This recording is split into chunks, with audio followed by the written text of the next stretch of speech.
All right, so perfection, what it is, how to achieve it. I think bottom line, let me just answer the question in the first 10 seconds of the video. Becoming perfect involves becoming whole. And becoming whole is understanding that you have two sides to yourself. You have a positive side and a negative side to yourself. And no matter how hard you try, you cannot get away from that negative side or even that positive side. No matter the reasons why, like I said, you want to get away from, you can't. You have to accept that that's you, and you got to learn to live with it. And that's not saying that's an entirely bad thing. It's just, it is what it is. The thing about life is that some things just exist, and it's like you can't find a way around it. So you got to learn to live with it and accept it and take it on as yourself and learn to love it, you know, because that's where the most harmony will be in your life. So a lot of perfection involves acceptance and realization and right effort. The realization part is hard to really get with because, let's be honest, the outside world, society is always pushing to get rid of your negatives. It's pushing people to be perfect and be in these states of perfection when dealing with outside type of things. It's not force you to look inwardly and really be like, okay, well, this is how I can maximize my negatives and maximize my positives. They want you to go buy a product that's gonna make you perfect, or let's say youth. Everybody think being youthful is like the idea of perfection, and people are wasting a lot of money and they trying to stay inside the loop and really just stay as perfect as they possibly can and young as they possibly can, and they miss the gift in growing old. Like even with myself, I think that even myself, for a certain extent, I really don't want to get old in the sense of like body wise, but I mean, like I said, I like the idea of getting old. I ain't gonna lie, I can't wait till I get gray hairs. But in many ways, people's perception and perspective on perfection is very like idealistic and very unrealistic in a way. Like take God, for instance, or people believe in their religion. People can only, some people are so small-minded, and I'm not saying that as toward like a diss towards them, but some people really believe that their God is like somebody that's literally like all good, and they strive to be all good. And let's say for the human's mental health, that's not really good. And in many ways, like I said, I can speak from personal experience where I've been trying to be all good, and it always find a way.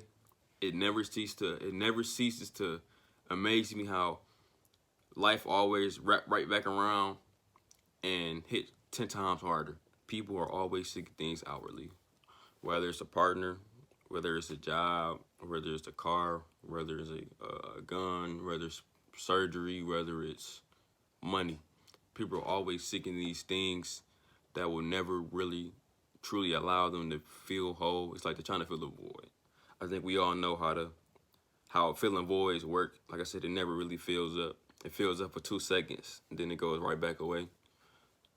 And I got a lot of experience with this. Of course, everybody got a lot of experience with it, but like I said, it takes time. It takes people to really be able to take their time with themselves and really try to be aware of their own issues and their own problems and how they run away from things and how they hide from themselves. Like, the hardest thing to ever do on this planet is hide from yourself. Like, you literally wake up to yourself every day.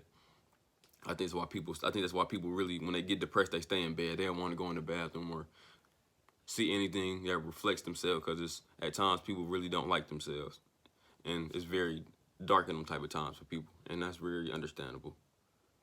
People always seeking things outwardly, and with seeking things outwardly, you never focused on what's within you and what you already have. I think that's why gratitude and just being grateful is so powerful, because it's always like, that's how I genuinely, I'm a very grateful for a person. I try not to, I don't have much, and even when I have a lot, I'm still not gonna have much, and I appreciate what I got just because of the intangibles, right? You woke up this morning, nonetheless.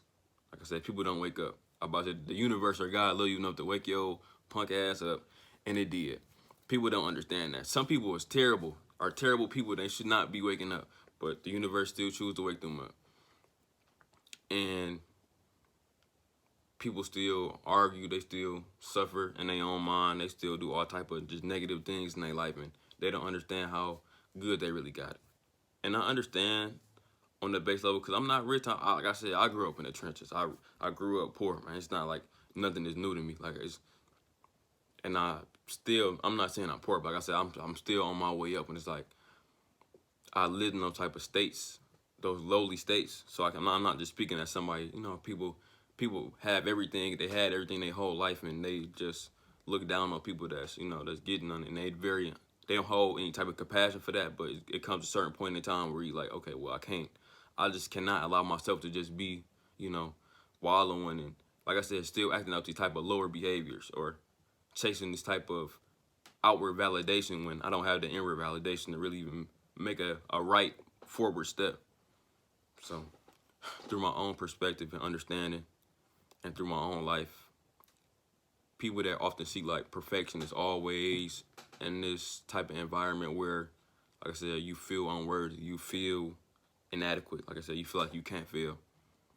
So you always seeking perfection because you seeking the love of people, you seeking the attention of people, you seeking, like I said, the care for people.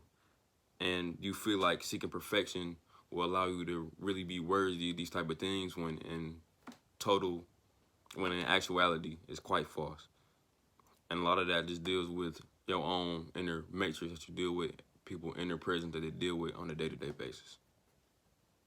Perfectionism, let's say in my own life, has been something I always strive for. I was always like, I just want to be like the highest good. I was just trying to eradicate all my negatives, the things I didn't like about myself, the things that I perceived people didn't like about me. I was trying to just push down the drain, act like that was not me. And I was acting like somebody I couldn't be. Like I was acting like somebody that's not real, in a way.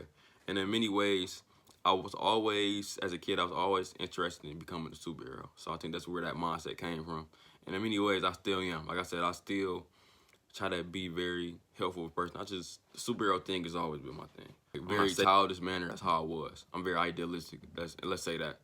And through that, I started to really hate myself just because of how dated, I guess, let's say if we computer software updated my brain. That's how I was operating. I was operating like a kid, and I wasn't growing up, and I wasn't maturing and changing my perspective on things. I still was operating on the things from a childlike perspective that's not really dealt with let's say some real life circumstances. So let's say when that happened, where I was shunning a lot of my negativities and I was being fearful and reluctant to really express myself, it always led to a train wreck happening. And reality coming, like I said, reality spinning the block and just smacking me in my head, giving me the ultimate reality check. And those are like some of my most pivotal moments in life where I learned a lot, and it caused me to adjust very quickly. I couldn't hold space. Like I said, you know how you're supposed to, wherever you go, you're supposed to take up space and be who you are. I was very fearful in being who I was. I really don't like people knowing my business. I really don't like people knowing who I am, really. But like I said, things change and time is changing. Like I said, I gotta start being myself. But yeah, it was always giving me this crazy reality check, and I couldn't really deal with it. And like I said, you realize that something got to change. And like I said, in that negative mindset or that belief has to change. You have to start accepting yourself for who you are, because really, in many ways, when you start to really accept yourself for who you are, you start to glow different. You start to be your authentic self. And let's be honest, if you were your authentic self, you start to really shine you shine in your own way. And that shining, in a way, makes you perfect. Like I said, you perfectly yourself. I forgot where this was at. I think it was in the Bhagavad Gita. It's better to fail doing your own way than to do somebody else's way and succeed. And like I said, that always stuck out to me, and I always try to keep in my head where I feel like you may need to fit in whenever I go into new environments. Let's say even the job is that I got to fit in with the crowd. Just because I've just been used to it growing up my whole life, that I always tended to try to fit in with people. Just because, like I said, I was non-confrontational. I don't like conflict. I hate conflict. I'm getting more used to conflict now, just because part of my spiritual practice, sometimes I just got to be ignorant, because I be ignorant. I just say the first thing that comes to my head, because in my head, I'm so locked down, and I try to be conscientious of everything and just be a censor on my own mind. At times, I just have to just say what comes to my head, and I do that just to get out of my own, let's say my own, like I said, like slavery in a way. But yeah, first you gotta learn to accept your flaws and all.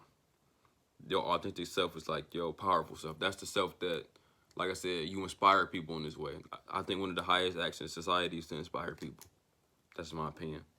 Whether it's big or small, it's people I see every day that, the thing about me, I'm glad I started meditating and all, because it really allowed me to really slow down my life at times, to really notice people that be going past you, and you have authentic, real conversation with people, and you realize how special we are as a people. Like, not just black people, all type of people are just special.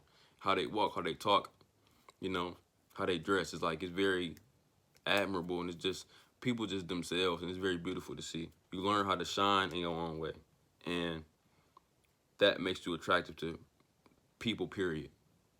I think a lot of stars had, I think Michael Jackson had it, in my opinion. I think Michael Jackson, Prince, even like Tupac, or even like Maya Angelou. I think that Maya Angelou is probably like one of my favorite people. I'm starting to get more to her stuff, is that she is like very like, even though she's very like, she's very brave, but she's very soft. She's very like feminine. Like, she's very like graceful, and it's like, it's very beautiful to see that now you don't always have to be so like a powerful force, like very aggressive, to be very powerful. I think that's very admirable, and it's very inspiring.